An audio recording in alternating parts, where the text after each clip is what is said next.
আসসালামু আলাইকুম সুপ্রিয় শিক্ষার্থীগণ, আশা করি সবাই ভালো আছো।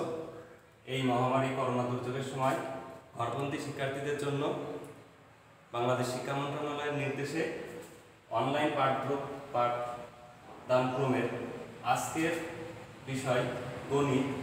আমরা শিখব আজকে ধারা সম্পর্কে। অবশ্যই ধারা থেকে একটি প্রশ্ন মাধ্যমিক সার্টিফিকেট পরীক্ষায় আসবে এবং 10 মার্কের একটি সৃজনশীল প্রশ্ন অবশ্যই তোমরা পাবে। ধারা আমরা জানি নবম শ্রেণীর গণিত বইয়ে দুইটি বিষয় নিয়ে আলোচনা করা হয়েছে ধারার ক্ষেত্রে, সেটা হলো সমান্তর ধারা এবং গুণোত্তর ধারা। নবম শ্রেণীর 13.1 এবং 13.2 এই দুইটা অনুশীলনীতে দুইটি ধারা নিয়ে আলোচনা করা হয়েছে, একটি হলো সমান্তর ধারা, একটি গুণোত্তর ধারা। আজকে আমাদের শেখানোর মূল বিষয় থাকবে সমান্তর ধারা। এখন ধারা আবার দুই প্রকার, একটি হলো অসীম ধারা, আরেকটি হলো সসীম ধারা। এখন অসীম ধারা কি? আমরা একটি ধারা নিয়ে আলোচনা করি। 4 + 7 + 10 + 13 + ... এটা হলো অসীম ধারা, কারণ এই ধারার কোনো শেষ নাই। যে ধারার কোনো শেষ নাই সেই ধারাটি হবে অসীম ধারা, এবং যে ধারাটির শেষ আছে সেই ধারাটি হবে সসীম ধারা। এই যে ধারাটি লিখলাম আমরা 7, 4, 7, 10, 13, এটা শেষ আছে, অতএব এটা একটি সসীম ধারা। এবং এটা যে সমান্তর ধারা কি গুণোত্তর ধারা, এটা আমরা কিভাবে বুঝবো? যখন দেখব যে তাদের সাধারণ অন্তর একই, তখন বুঝবো আমরা সেটা সমান্তর ধারা। এই যে 7 - 4 মানে সাধারণ অন্তর নির্ণয় করার নিয়ম কি? দ্বিতীয়টা বিয়োগ তার আগেরটা, তাহলে কত হয়? 3। আবার 10 - 7 সমান কত হচ্ছে? 3। 13 - 7 তাহলে কত হচ্ছে? 3। অতএব আমরা বুঝলাম যেহেতু সাধারণ অন্তর সব কয়টাই একই, সেহেতু আমরা বুঝবো কি যে এটা একটি সমান্তর ধারা। এবার আমরা সমান্তর ধারার দুটি সূত্র আমাদেরকে অবশ্যই মনে রাখতে হবে। এই অধ্যায়তে সমান্তর ধারার দুটি সূত্র অবশ্যই মনে রাখতে হবে। সূত্র দুটি হলো n তম পদ নির্ণয় সমান সমান a + n-1 * d। আর একটি সূত্র কি? n তম পদের সমষ্টি নির্ণয়। এই সূত্রটা কি? n/2 * 2a + n-1 * d। এই দুটো সূত্র আমাদেরকে অঙ্ক পারতে হলে অবশ্যই মনে রাখতে হবে। এখন 13.1 এর আমরা একটি উদাহরণে যাই, দেখি সূত্রটি কিভাবে কাজে লাগাতে পারি। একটি উদাহরণ, যেমন 4 + 7 + 10 + 13 + ... দিয়ে লেখা আছে ধারাটির কোন পদ 301। অতএব আমাদের এখানে কোন সূত্রে কাজ করতে হবে? n তম পদ নির্ণয় সূত্র। যেহেতু বলা হয়েছে ধারাটির কোন পদ 301, অতএব এটা আসলে কোন ধারা, সমান্তর ধারা না গুণোত্তর ধারা, এটা আমরা কিভাবে বুঝবো? ওই যে সাধারণ অন্তর দেখে 7 - 4 কত হয়? 3। 10 - 7 কত হয়? 3। 13 - 10 কত হয়? 3। অতএব সব ক্ষেত্রে যেহেতু সাধারণ অন্তর একই, তাহলে আমরা বুঝবো এটা সমান্তর ধারা। এখন আমরা মূল অঙ্কে যাই। মনে করি সমান্তর ধারা যার প্রথম পদ a = কত দেওয়া আছে? 4।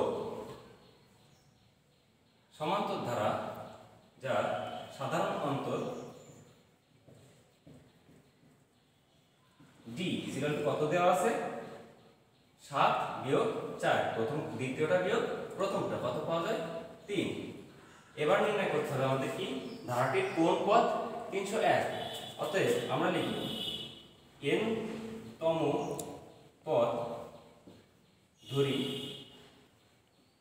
n তম পদ সমান সমান 301। এখন n তম পদ নির্ণয়ের সূত্র কি? a plus n minus 1 into d সমান সমান 301। বা এবার আমরা মান বসাই দিই। এর মান কত? 4 প্লাস n এর মানটা নির্ণয় করতে হবে মাইনাস 1 ইন্টু d এর মান কত আছে? 3 সমান সমান 301। বা n মাইনাস 1 ইন্টু 3, এই 4টা সমান সমান ওই পাশে নিয়ে যায়, তাহলে কি হবে? মাইনাস হয়ে যাবে 301 মাইনাস 4 সমান সমান আমরা এই পাশে করি কত হচ্ছে? n মাইনাস 1 ইন্টু 3 সমান সমান 301 থেকে 4 বিয়োগ দিলে কত হয়? 297। বা n মাইনাস 1 3টা সমান সমান পাশে নিতে এই পাশে গুণ সম্পর্ক আছে, সমান সমান পাশে গেলে কি হয়ে যাবে? ভাগ সম্পর্ক 297/3 ভাগ করলে কত হয়? n মাইনাস 1 সমান সমান 99 বা সমান সমান n সমান সমান আমরা কত পাচ্ছি? তাহলে 99 প্লাস 1 সমান সমান 100। অতএব ধারাটির n তম পদ কত পেলাম? 100। অতএব ধারাটির 100 তম পদ 301।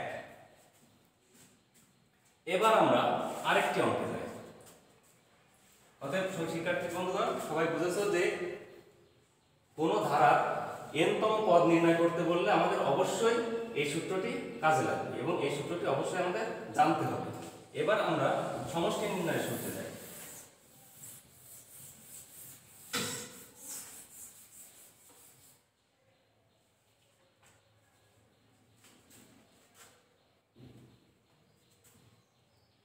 आठ प्लस 16 प्लस 24 प्लस डट डट डट डट ধারাটির 9টি পদের সমষ্টি। তাহলে প্রশ্ন থেকে আমরা বুঝতে পারছি যে আমাদের 9টি পদের সমষ্টি নির্ণয় করতে বলেছে। তাহলে দ্বিতীয় সূত্রটি আমাদের কাজে লাগবে, n তম পদের সমষ্টি নির্ণয়। অঙ্ক শুরু করি। মনে করি ধারাটির প্রথম পদ a = 8। এখন এটি সমান্তর ধারা না গুণোত্তর ধারা আমরা কিভাবে বুঝবো? দ্বিতীয়টা বিয়োগ আগেরটা, মানে দ্বিতীয় পদ বিয়োগ আগের পদ। 16 বিয়োগ 8 করলে কত হয়? 8। 24 বিয়োগ 16 করলে কত হয়? 8। অতএব এটি সমান্তর ধারা। সাধারণ অন্তর d = 16 বিয়োগ 8 সমান কত পাচ্ছি? 8। অতএব নির্ণয় করতে হবে কি? n তম পদের সমষ্টি। এখন সমষ্টি নির্ণয়ের সূত্র আমরা কি জানি? Sn = n/2 into 2a plus n minus 1 into d। 9 সমান কত? এই কততম পদ নির্ণয় করতে বলেছে? 9টি পদ।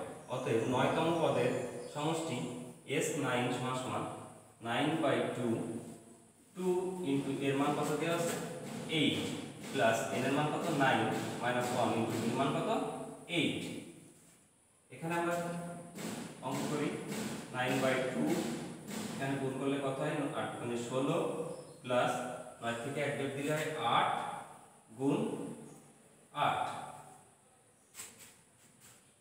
2 উপর থেকে মুছে দিই আমরা।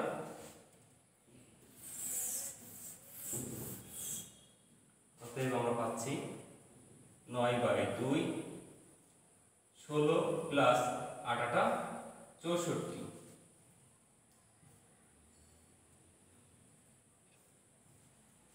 64 সমান 9/2 64 আর 16 যোগ করলে কত হয়? 80। কাটাকাটি করলে হয় 40, 40 9 সাথে গুণ করলে হয় 360। অতএব বোঝা যাচ্ছে কি যে 9তম পদের সমষ্টি 360। সুতরাং আমরা দ্বিতীয় সূত্রটি কাজে লাগিয়ে 9টি পদের সমষ্টি নির্ণয় করতে পারি। তাহলে শিক্ষার্থী বন্ধুগণ, আজকে এই পর্যন্তই। আগামী ক্লাসে আমরা বিস্তারিত এই সূত্র দুটি নিয়ে আরো আলোচনা করব। আজকে এই পর্যন্ত। কারোর যদি কোনো জায়গায় বুঝতে সমস্যা থাকে তো অবশ্যই আমাদের ইউটিউবের যে চ্যানেলে অথবা আহমেদাবাদ হাই স্কুলের যে ওয়েবসাইটে যে পেজটি আছে সেই পেজটি লাইক করবে এবং কমেন্টের মাধ্যমে কোনো জায়গায় বুঝতে সমস্যা হলে বা কোনো কিছু জানতে চাইলে অবশ্যই কমেন্টের মাধ্যমে জানাবে। ধন্যবাদ সবাইকে।